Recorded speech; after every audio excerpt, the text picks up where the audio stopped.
Hello, I'm Emma Wall, and joining me today is Anne Fairweather to discuss the upcoming general election. Hi, Anne. Hi, Emma. So firstly, when is the general election? Well, that bit we absolutely do know. It's on the 4th of July, Thursday the 4th of July. The polls will be open between 7 in the morning till 10 at night. So you've got lots of time to plan when you're going to go and vote. And if you're not available on that day, you can apply for a postal ballot. You can also still register to vote, no less. So get onto gov.uk, make sure you have your say. And it seemed to be a bit of a surprise when the election day was announced, both for the public and for some politicians as well. Is that fair? Yes, absolutely. I think most people thought either May with the local elections or the autumn was most likely. But clearly the Prime Minister made that decision, and it is his decision alone. There's lots of different theories as to why he went now. Was the economic data going to get worse? Were there other scandals going to come out? You know, there's all sorts of umming and ahhing about these things. But I think the biggest factor probably is they've tried lots of new things this year. Nothing's really shifted the dial in the polls. And obviously now the election's underway, it's the real thing. And I think they think there's an opportunity there to, you know, make their case to the country and get that support from the electorate. So not very much time between now and then, but what should the public expect to see? First, I suppose, we hear from the major parties on what their campaign positions are.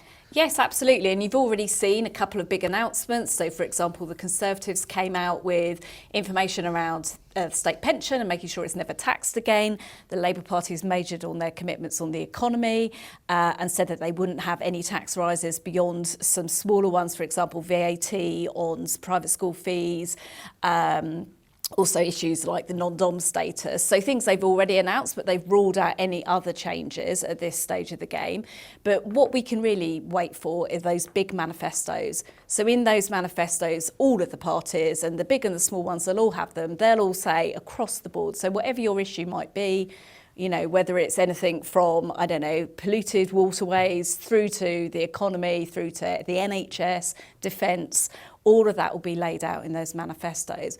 But at the end of the day, you're going to read like 100 pages of chat like that, maybe not. But we'll also see TV debates between Keir Starmer and Rishi Sunak. And so then let's get to the crux of the matter. What do you think the big issues will be for this election? You touched a little bit on tax there, very conscious of the fact that our clients, investors, will be watching this video and keen to understand what potentially each party might mean for their money.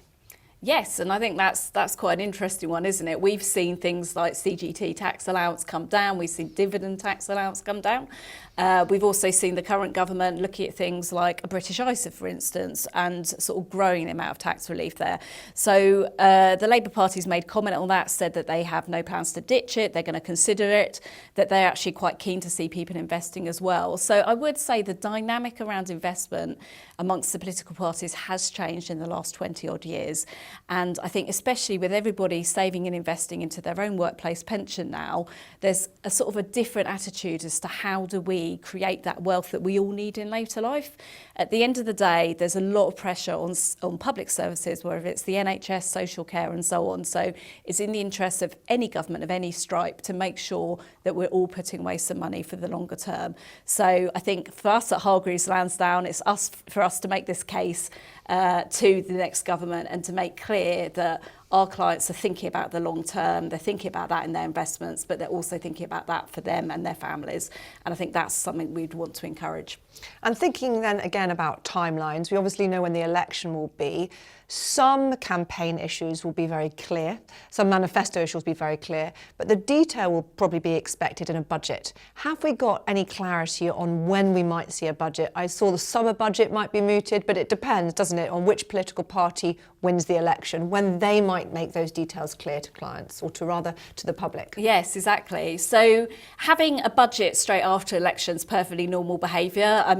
Especially if there's a change in political party, they'll want to reset the public finances for themselves. But I think most interestingly, whoever wins, there's a need for a really large public spending, comprehensive spending review, it's called, looking at those budgets over the next few years ahead. That work hasn't been done yet. So I think we're unlikely to see any big moves until the spring of next year. The Labour Party ruled out doing a budget before the summer. They'll be looking afterwards. Interesting, now we have this Office of Budget Responsibility. Typically they want 10 weeks in advance notice to work through what the sums mean. And I think post Liz Truss's mini budget, I think both political parties are pretty sort of wedded to making sure the OBR has its time to do its work. So that puts a bit of a brake on things. And I think, to be honest as well, with this election being at the beginning of July, the new government will have a King's Speech that will lay out its legislative programme for the year ahead, maybe even 18 months ahead. But I think ultimately everyone's going to be quite exhausted by then as well, and everybody will be looking for their summer holidays. So having that bit of a pause, I think, gives everyone a bit of a breather. So yeah, you don't need to worry immediately, but yeah, we'll see what comes. And I think one of the big questions will be, what does that comprehensive spending review say? We all know there's been a lot of calls on the public purse in the last few years, whether it's been the war in Ukraine, the impact on energy prices, the relief that's been given to people in their energy bills, and obviously the cost of the pandemic. So there's been a lot of call on the public's finances. How does a future government structure that?